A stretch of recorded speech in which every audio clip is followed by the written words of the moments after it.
Welcome to the Nonviolent Jesus podcast. I'm John, Father John Deere, and today I'm speaking with my friend Brian McLaren, author, theologian, and scripture scholar, about the topic Following the Nonviolent Jesus in a Time of Rising Authoritarianism. This podcast is a project of www.beatitudecenter.org, where you can find many other podcasts and regular Zoom programs on the nonviolence of Jesus and practicing nonviolence and working for a more just, more peaceful world. So I like to begin with a little 2-second prayer, so I invite everyone who's listening to just take a deep breath wherever you are and just relax and recenter yourself, and together let's enter into the presence of the God of peace who loves you infinitely and personally and everyone.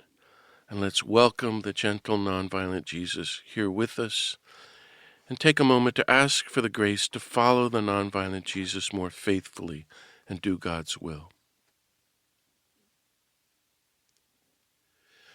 God of peace, thank you for all the blessings of life, love, and peace that you give us. Be with us now as we reflect on the nonviolence of Jesus in this time of authoritarianism, oligarchy, fascism, death, destruction, and global collapse. Bless us, inspire us, disarm us, strengthen us, and send us to do your will and proclaim your way of peace, love, and nonviolence, that we might all do our part to help end war and poverty, violence, racism, greed, oligarchy, nuclear weapons, and environmental destruction, that we might better follow the nonviolent Jesus and be your beatitude people of universal love, universal compassion, and universal peace. In Jesus' name, amen. Well, it's my great pleasure today to welcome my friend Brian McLaren to reflect with us on following the nonviolent Jesus in a time of rising authoritarianism. And so with the growth of Christian nationalism, oligarchy, fascism, here at home under the Trump administration, with the Republican Party and Fox News, as well as around the world, it's really great to welcome you, Brian, to help us understand the nonviolent Jesus in light of this, how he dealt with it in his day and how we can respond today. Brian McLaren is, I think, one of the greatest scripture scholars and theologians in the world.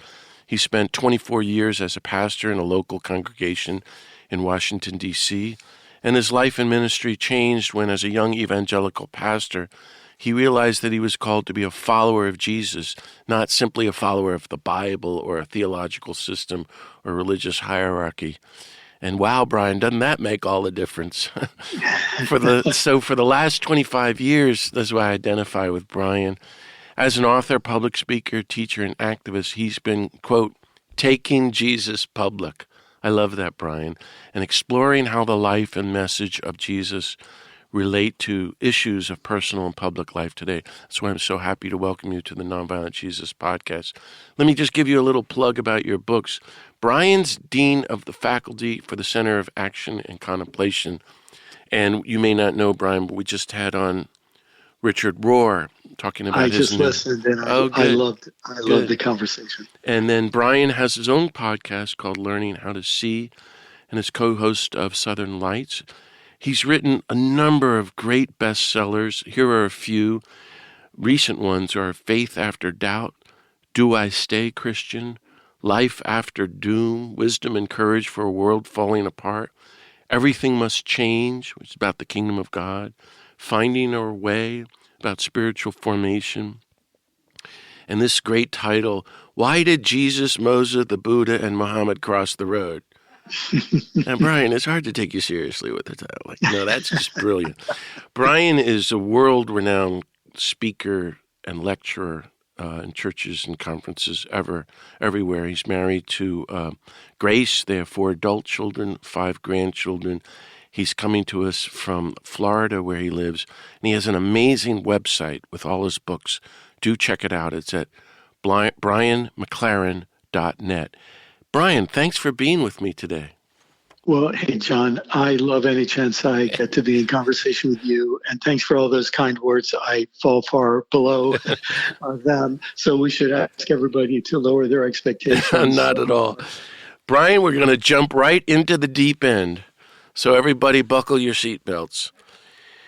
So here we are, right in the thick of it with the Trump administration, crushing the poor, building oligarchy, spreading idolatry and Christian nationalism, and fascism, as, like the Nazis using Fox News as a propaganda, and the churches and masses going right along with it.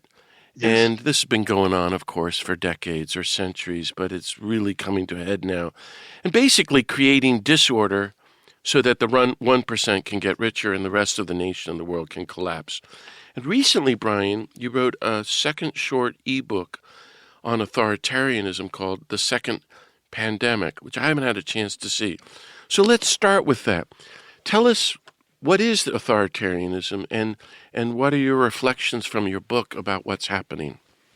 Well, I should tell you first, way back in 2015 and 2016, when Donald Trump was gaining steam, remember first by promoting birther conspiracies and so on, I just had this feeling something ugly and weird and psychological and sociopathic and all was going on here. And I called a few psychologists and neuroscientist friends of mine, and I said, look, send me any articles you can that will help, that are peer reviewed or you think they're trustworthy and accurate, that will help me understand what was going on. And they started doing that. I started doing some of my own research, and that was the genesis of this little ebook. And I put together a little definition of authoritarianism. I could share that. That might be a good place for us to start. Yeah. Authoritarianism is a process of centralizing power in an individual, party, or cabal. Cabal just means a group of individuals, militia, religious leaders, powerful oligarchs, and so on. So it's a process of centralizing power in an individual, party, or cabal. And here's how they do it: by using fear of a real or concocted enemy. But fear is the special sauce. Radical division of society based on support for the regime. So radical division of society based on support for the regime, and then gross distortion of or diversion from the truth, and then finally suppression of dissent. Fear, division, distortion or diversion from the truth, and suppression of dissent. And that describes a phenomenon that comes up again and again and again in human history. And we happen to be born at a time when the conditions were right for this to happen again. Wow, that's well put. And we're living all of that right now as never before in the United States. So you and I are interested in the wisdom and practicalities of active, creative nonviolence and nonviolent resistance as taught by Gandhi and King as a way to understand Jesus. But tell me about nonviolent responses in general to authoritarianism. And you say in your ebook that one of the key things to be prepared to respond nonviolently. I mean, we got to do something. We can't sit back and write. We have, maybe you could talk about that too. But you said in particular to learn about biases and prejudice and how that's used to manipulate us. And that's all intentional. Yes, exactly right. Well, first, John, let me say, for you and I who are followers of the nonviolent Jesus, when you look at Jesus, he's like the absolute inverse of an authoritarian leader. Instead of using fear, he invites people toward faith, hope, and love. Instead of radically dividing society, he creates tables and spaces where we welcome everybody and we show love and respect for everybody. Instead of gross distortion of and diversion from the truth, he consistently spoke the truth, even when it was painful. And he often understood that if he spoke the truth directly, nobody would even listen. So he often spoke the truth indirectly through parables and other masterful communication techniques to get around the biases that are so deeply ingrained in people. And then instead of the suppression of dissent, he was an agent of dissent. He organized public demonstrations to show an alternative, non-authoritarian, nonviolent way of Brian, life. that is so beautifully helpful, the way you put that. I wasn't expecting that, and I wish we could talk about that for the rest of our lives, but go on. I just want to say thank you for saying that. He's the opposite of authoritarianism, and he shows that God is the opposite of authoritarianism. Yes, exactly. We have a nonviolent God. Jesus is nonviolent. By stooping to wash the feet of his disciples, suddenly you see why Peter in that story got so upset. I don't. This expression of power made no sense to him. The power of nonviolence, the power of service, the power of humility, and that's why I think Jesus said, "Hey, look, if you can't be part of this, you're not part of the thing I'm doing. I'm doing something that's such a different approach to leadership." Let me mention one other thing before we move on, and that is after World War II, a lot of people started asking the obvious question: how could educated Europe, how could so-called civilized Europe, especially Germany, fall into the trap of authoritarianism? And so a whole lot of people started theorizing about it, historical research and psychological research. And there was a Canadian social psychologist named Bob Altemeyer who did a huge amount of research on authoritarians. And this feature of his research, I think, is useful for us to know when we look around at our world today. He found that in every culture that he studied, about 30% of people had what he called authoritarian personalities. This didn't mean they wanted to be authoritarian leaders. It meant that if you put them under enough stress, if you put them under stress or shame, they were desperate for a strong man to come and rescue them. So they became susceptible because of their response to stress and shame. They became susceptible to those tactics of authoritarianism. And understanding that, first of all, helps me have mercy on people around me. If I think this is just a feature of a lot of people, and they're susceptible. And so when conditions get bad enough, they're the first who they can't help it. It's like if you don't have immunity to a disease and a disease comes through, you're the first to become the first to succumb. And that helps me have a little mercy on people, and then maybe helps me think a little more about how we're going to get our messages through. And that's where the research on bias came in. Here's one way to say it. Authoritarians have this ability that it's like, it sounds terrible, they have like an anti-spiritual gift of lying. And their lies fall in two categories, or many categories, I'm sure, but two main ones. One is they tell you what you want to hear. So if you feel ashamed, they tell you it's not your fault, it's somebody else's fault. If you feel afraid, they tell you, well, look, I can fix it all. It'll be easy. So they tell you what you want to hear. And then the second thing they do is they bombard you with so many lies that you stop believing you can even know what the truth is. And in a certain way, they help you bypass your own critical thinking. So you subcontract out your thinking to the authoritarian and his allies. So you put all that together, and that's why I think a podcast like this is so important. We need to go to places that help us sort of get a different leverage point, so we don't succumb to the barrage of lies and all the other psychological manipulations that could suck us into trouble. How do we do that? I think that means, well, for me, I don't watch the news. I only read stuff, and I encourage people not to listen to Fox News in particular because it's an organized propaganda. But a lot of the news is, and also I'm really trying to get the truth from the Gospels and the peacemakers and the movements around the world. What do you think? How can we educate ourselves against these Well, biases and being trained to believe yes. lies, really? Yeah. Well, listen, let me say two things for starters, and then we'll see where we want to go. First, to me, this is just a sign of a terrible shortfall of the church of the last Well, couple generations. yeah, The Christian faith ought to be yeah, a place that's educating people.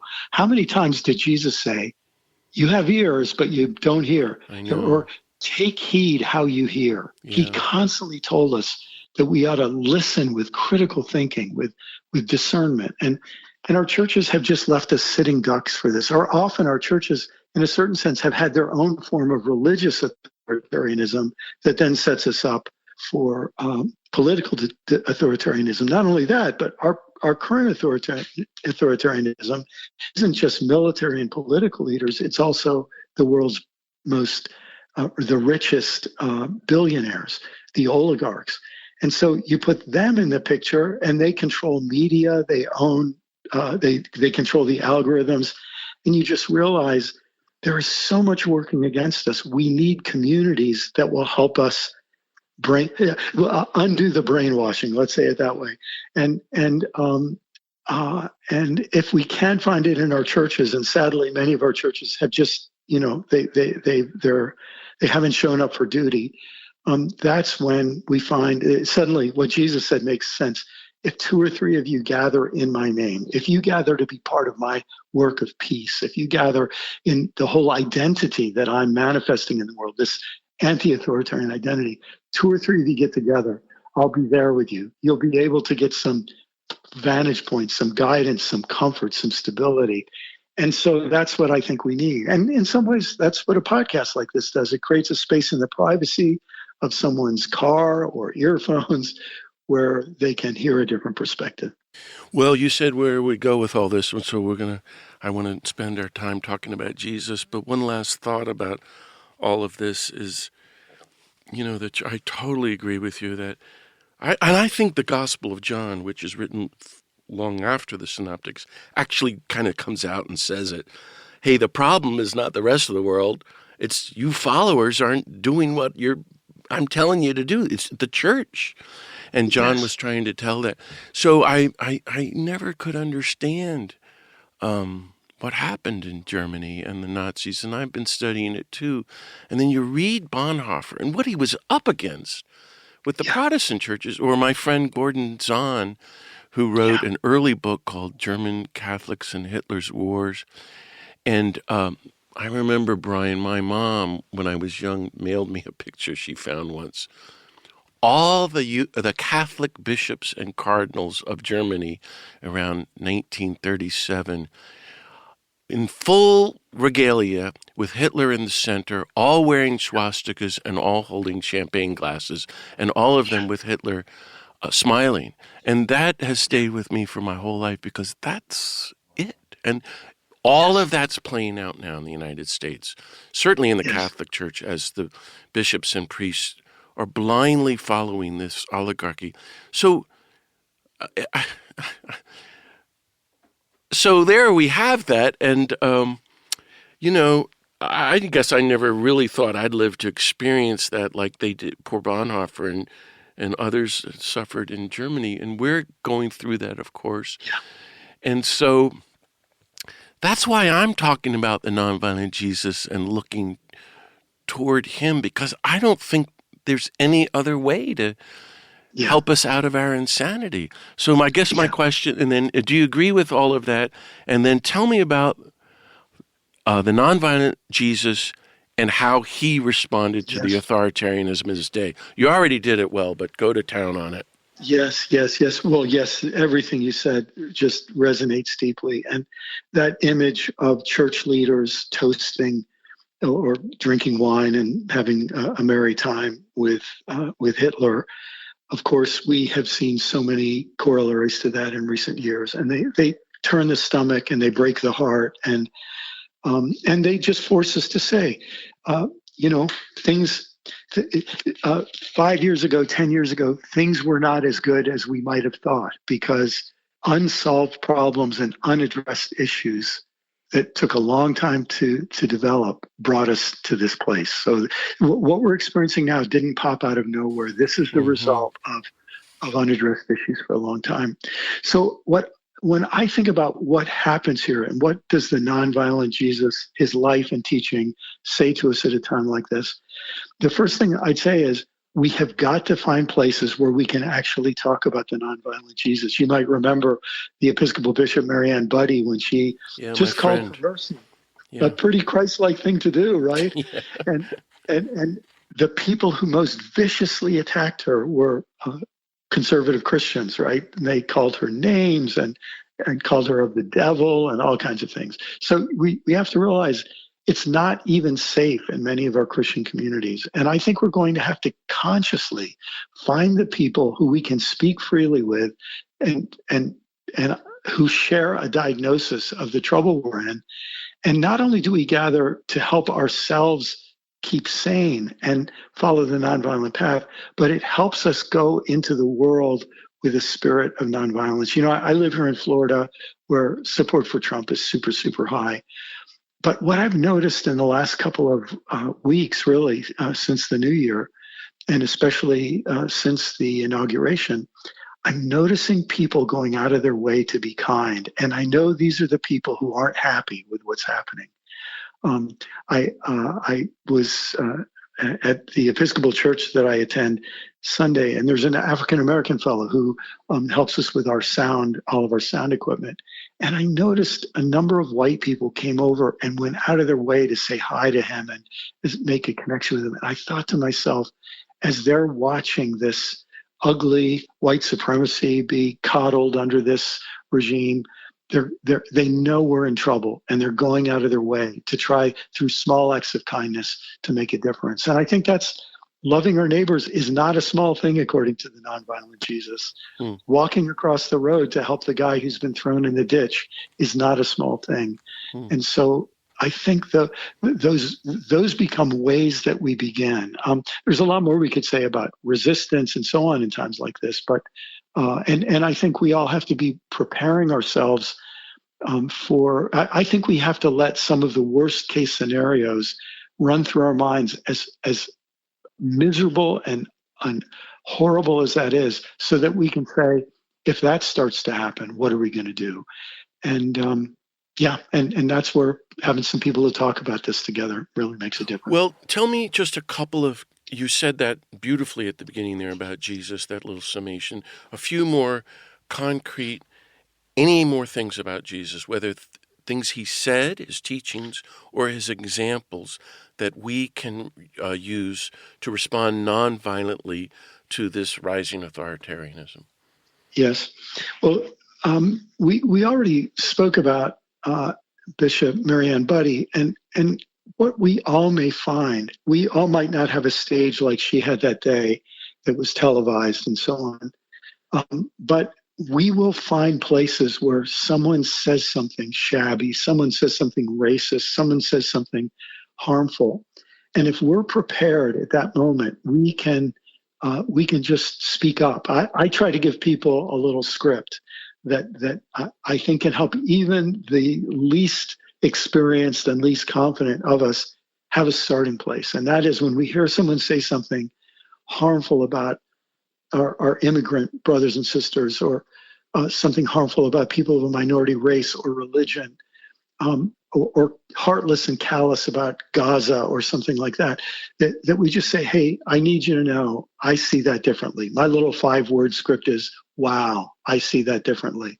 And almost any time I have, a friend of mine calls this the courage to differ graciously. And almost any time I speak up and differ graciously, boldly but graciously. Wow, I see that differently. Not, wow, you're really ignorant, which is just going to create a battle of egos. Yeah, that's been my style over the years.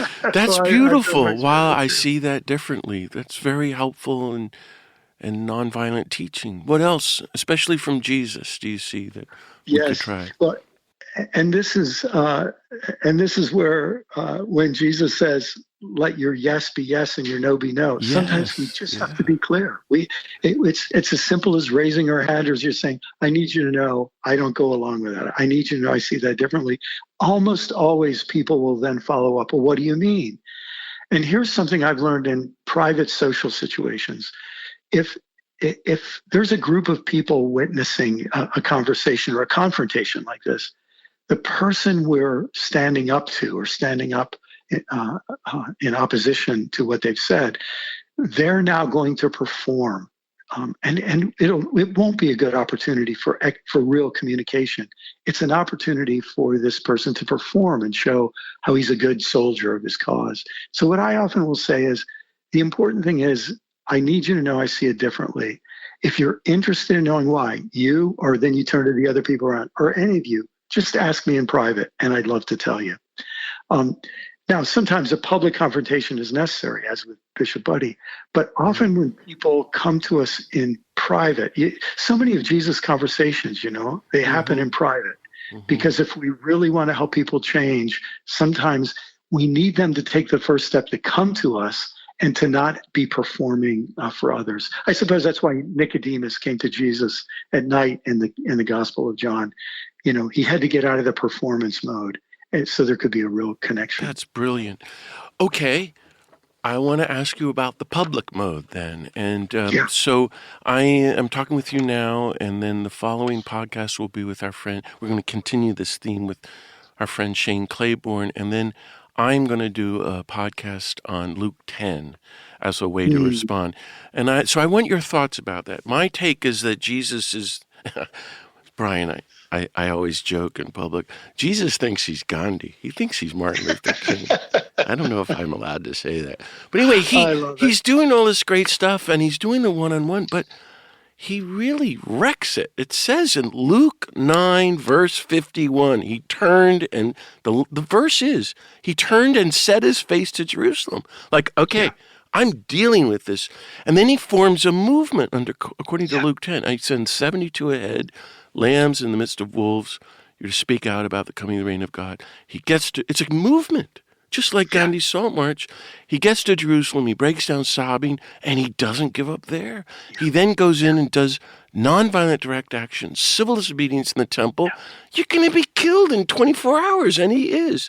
How do we engage in public nonviolent action and resistance to this rising authoritarian? And I think it's going to mean everybody's got to get involved in the movement, that old phrase, all hands on deck. But I want to hear what you think about that. Yeah, I couldn't agree with you more. The thing that's so challenging right now is that we aren't sure the lay of the land that we're going to face. And I think we're dealing with a more complex situation than we were when you and I got arrested back in the 1990s together. Because now we have this coalition of the richest oligarchs in the world and the most powerful government in the world with the most lethal weapons in the world, and the government that is defying concern for the earth with a brazenness and a stupidity that's just hard to, you can't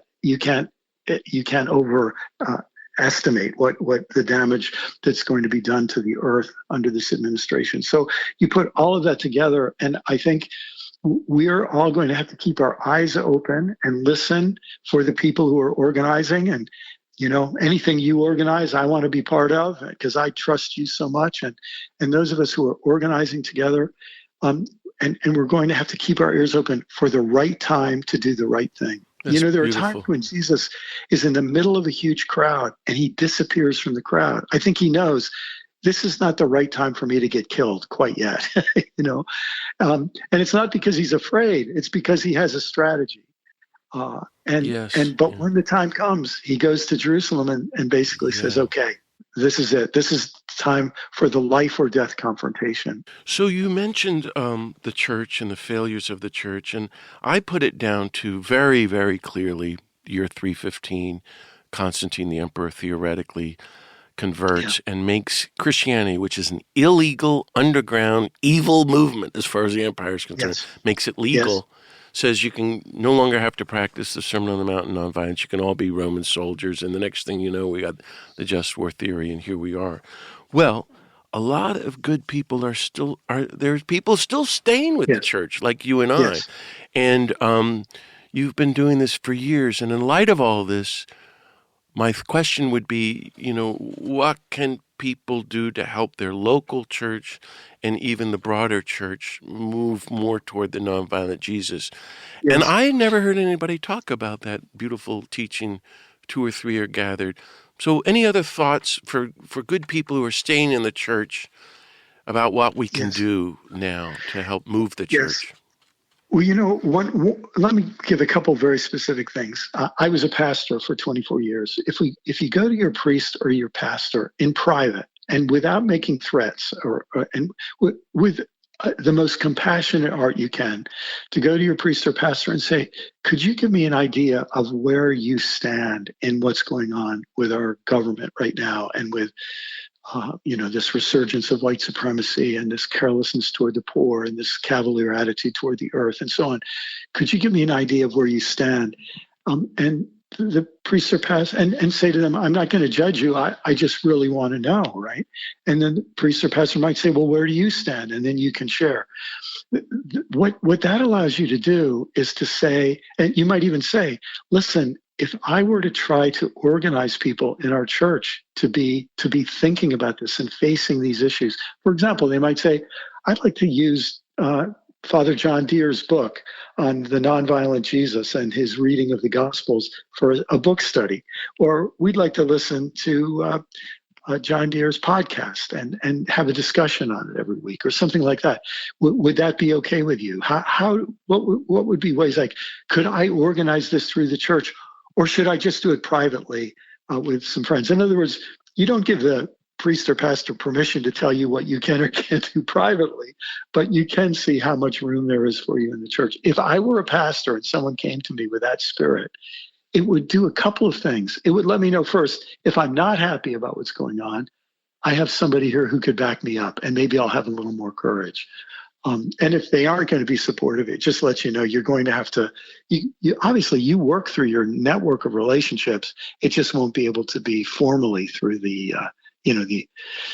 real estate of the church, perhaps. So many people have walked away from their ministers and priests. They remain in the church, but they don't dialogue with them. And for my whole life, I've seen that's not it. That's not love. Okay, anybody can be angry, but to go and talk to them and give them gifts, and because they're all poor people who are failing Jesus, we all know it. And I think what you say is so helpful, and I'm glad you're seeing it. And Oscar Romero, I heard this from the Jesuits who were killed in El Salvador. They hated him. He was about as worse as you can get. And everybody wrote him off except for one Jesuit, Rutilio Grande. And when he was shot and killed, Romero did a 180 and became maybe the greatest bishop who ever lived in history. And it's only because somebody reached out to him, Rutilio. And I think that's a parable for us here in the U.S. I don't mean to give a speech, but we've used up our time, so let me end with one last question. Well, can you any last words of hope and encouragement as we wrap this up for our listeners, Brian? Well, John, one of the things that Jesus said and did, especially near the end of his public ministry, he didn't tell people everything's going to be fine next week. He didn't even tell them, look, Friday is going to be bad, but everything will be fine on Sunday. He didn't give them false hope. And this actually gives me a deeper hope when I'm prepared to face the fact that things might get worse, and then they might get worse, and then they might get worse. When I realize that, it then makes me say, I need to wake up to the full gravity of our situation, and I need to decide how I want to show up in these times.